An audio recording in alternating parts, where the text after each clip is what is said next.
യേശു മോശയേക്കാൾ യോഗ്യൻ. എബ്രായർക്ക് എഴുതിയ ലേഖനം 3-ാം അധ്യായം 3-ാം വാക്യം.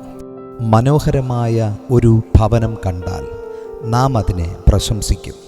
എന്നാൽ ആ ഭവനത്തിന് പിന്നിൽ ഒരു നിർമ്മാതാവ് ഉണ്ട് എന്ന് നാം അറിയുന്നു.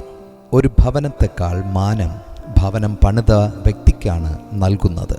ഒരു ഭവനത്തെക്കാളും ഭവനം ചമച്ചവന് അധികം മാനമുള്ളതുപോലെ യേശുവും മോശയേക്കാൾ അധികം മഹത്വത്തിന് യോഗ്യനെന്ന് എണ്ണിയിരിക്കുന്നു എന്ന് ഈ വചനം പറയുന്നു. മോശ പഴയ നിയമത്തിലെ ഒരു വലിയ നേതാവായിരുന്നു.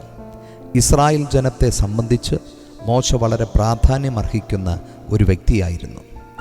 എന്നാൽ യേശു ക്രിസ്തു മോശയേക്കാൾ യോഗ്യനാണ് എന്ന് ഈ വചനം സൂചിപ്പിക്കുന്നു.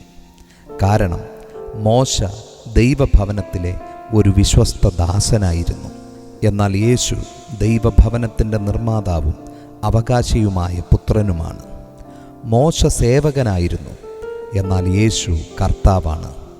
ഭവനം പണിയുന്നവന് ഭവനത്തെക്കാളും അധികം ബഹുമാനമുണ്ട്.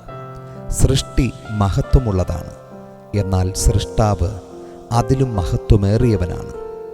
യേശു മോശയേക്കാൾ വലിയവനാണ് എന്നതിനാൽ യേശുവാണ് ആരാധിപ്പാൻ യോഗ്യൻ. യേശുവിനെ ആദരിപ്പാനും അനുസരിപ്പാനും നാം തയ്യാറാകണം. പ്രിയമുള്ളവരെ, ഈ ലോകം ആരാധനയോടെ നോക്കിക്കാണുന്ന ഏതൊരു വ്യക്തിയെക്കാളും കർത്താവായ യേശു ക്രിസ്തു യോഗ്യനാണ്. 10,000 യോഗ്യന്മാരെ നിരത്തി നിർത്തിയാൽ അവരെക്കാളും പരമയോഗ്യനാണ് നമ്മുടെ കർത്താവ്.